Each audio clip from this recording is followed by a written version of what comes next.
स्वागत है आप सभी का गायत्री विद्या मंदिर सांचौर की ऑनलाइन क्लासेस में। हम लोग बात कर रहे थे 12th बायोलॉजी के चैप्टर नंबर 21 की। आज इस चैप्टर में हम लोग बात करेंगे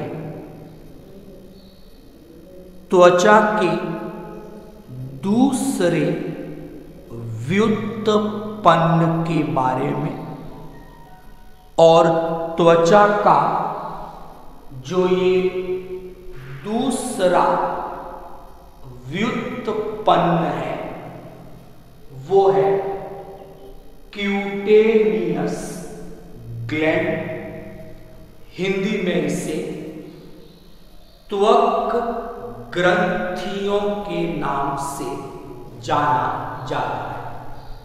तो आज के लेक्चर में हम लोग बात करेंगे हमारी स्किन, हमारी त्वचा में उपस्थित त्वक ग्रंथियों के बारे में।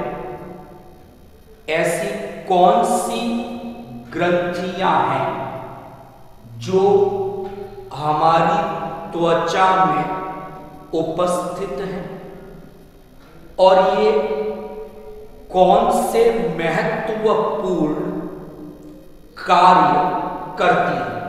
तो आज का लेक्चर इन बातों पर फोकस रहेगा। तो पहले कुछ इंट्रोडक्टिव बातें डिस्कस करते हैं कि हमारे शरीर में जो भी ग्रंथियां हैं उन ग्रंथियों ग्लैंड्स को बेसिकली दो कैटेगरीज में डिवाइड किया गया है। पहले प्रकार की ग्रंथियां एक्सोक्राइन ग्लैंड, हिंदी में बहिर्स्त्रावी ग्रंथियां, और जो दूसरे प्रकार की ग्लैंड्स हैं, ग्रंथियां हैं, वो है एंडोक्राइन ग्लैंड, अंतःस्त्रावी ग्रंथियां। जो एक्सोक्राइन ग्लैंड है, ये ग्रंथियां अपने स्त्राव, अपने सीक्रीशन स्वयं की डक्ट नलिकाओं में मुक्त करती है और स्वयं की नलिकाओं के द्वारा ये सीक्रीशंस, ये स्त्राव उद्देश्य स्थल तक पहुंच जाते हैं।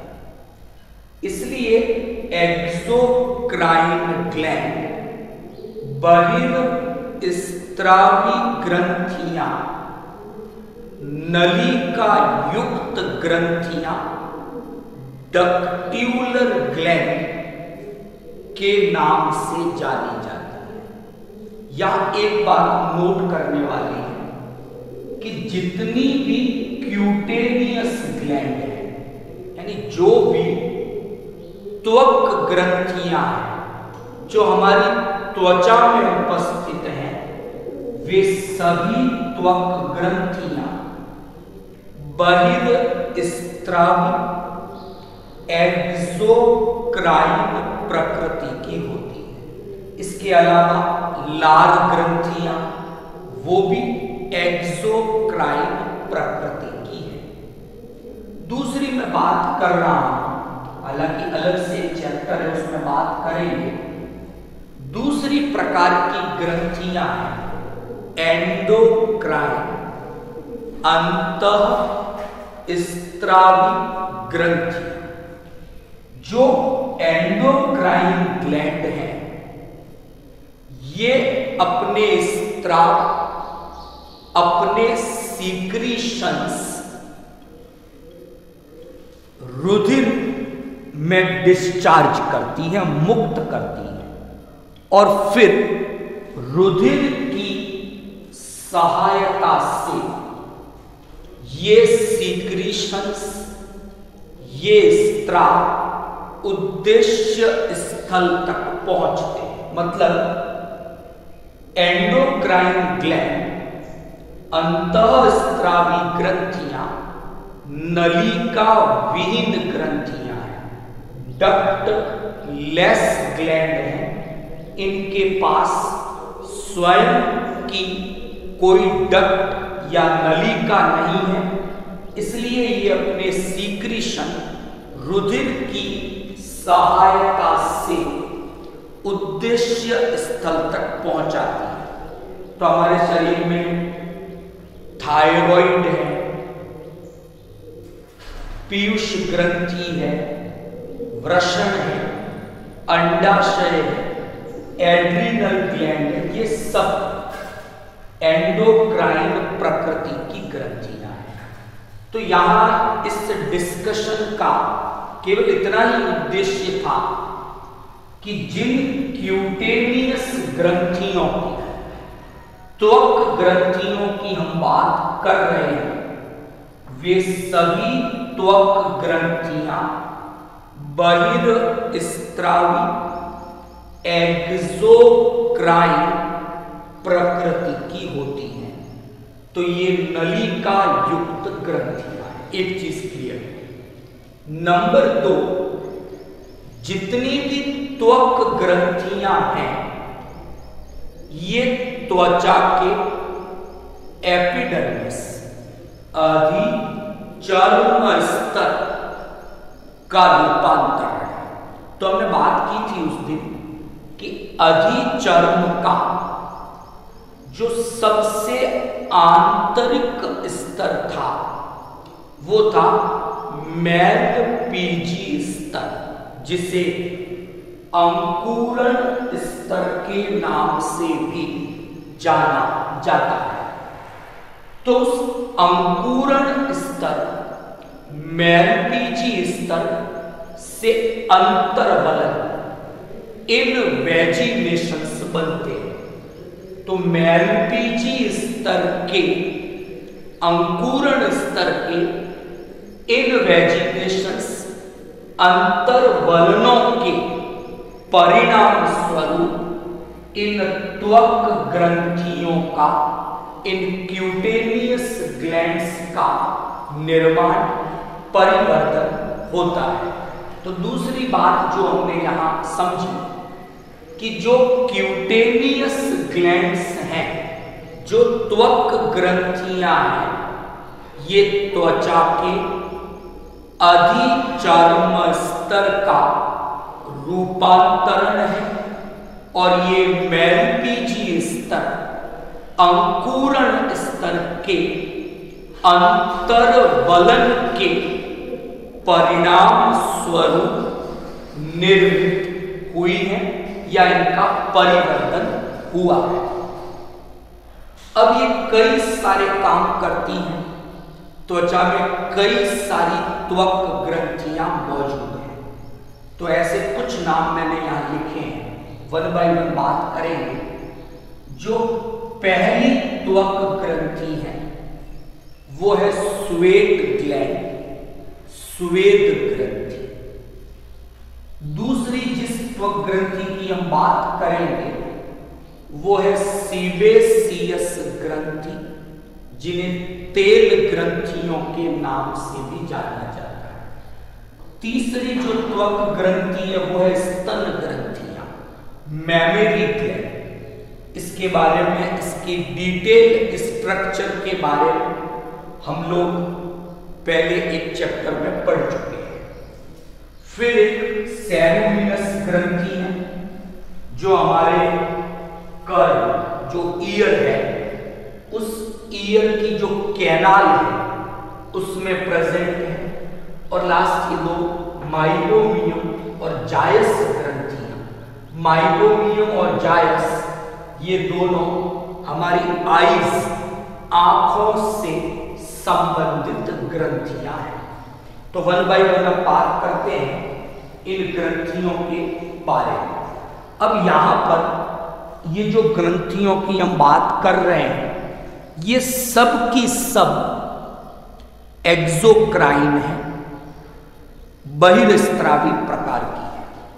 तो ऐसी बात आती है कि बहिर्स्त्रावी ग्रंथियां स्त्राव की प्रकृति, यानी जो सीक्रेशन वो कर रही है, उस सीक्रेशन की, उस स्त्राव की प्रकृति क्या है, उसके आधार पर एक्सोक्राइन ग्रंथियां 3 कैटेगरी में क्लासिफाई की गई। मैं बात कर रहा हूं इन बहिर्स्त्राव, यानी ये जो 6 ग्रंथियां हैं, या तो इस कैटेगरी की होगी, इनमें से कुछ इस कैटेगरी की होगी और कुछ इस कैटेगरी की होगी। पहले प्रकार की जो है उनका नाम मीरोक्राइन, दूसरे प्रकार की जो है उनका नाम है एपोक्राइन, और तीसरे प्रकार की जो है उनका नाम है होलोक्राइन।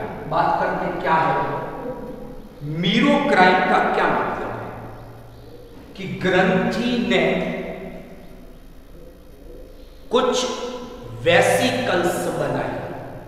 वेसिकल्स एक ऐसी संरचना है जिसमें स्त्राव या जो सीक्रेशन है वो भरा हुआ है। तो मीरोक्राइन जो ग्रंथियां हैं, इनकी कोशिकाएं वेसिकल्स को स्त्रावित करती हैं, और ये वेसिकल्स सीक्रेशंस के रूप में बाहर निकलते हैं। मतलब जब भी सीक्रेशन हुआ या जो स्त्राव बाहर रिस रहा है, निकल रहा है, इसमें ग्रंथि की कोशिका का कोई भाग नष्ट होकर नहीं निकलता। यानी स्त्राव में, सीक्रेशन में कोशिका का कोई हिस्सा, उसका कोई घटक सम्मिलित नहीं होता। इन्हें एक्राइन या मीरोक्राइन प्रकार की ग्रंथियां कहा जाता है। हमारे शरीर में जो लाल ग्रंथियां हैं या हमारे शरीर में जो स्वेद ग्रंथियां हैं, पसीना स्त्रावित करने वाली ग्रंथियां हैं, ये मीरोक्राइन प्रकृति की होती है। इन्हें एक्राइन ग्रंथियां भी कहते हैं। ए का मतलब एब्सेंट, कि सीक्रेशन में, स्त्राव में कोशिका का कोई हिस्सा नष्ट होकर बाहर मुक्त नहीं होता। दूसरी बात कर रहे हैं एपोक्राइन की। मेमरी ग्लैंड है, वो एपोक्राइन प्रकृति की ग्रंथि है।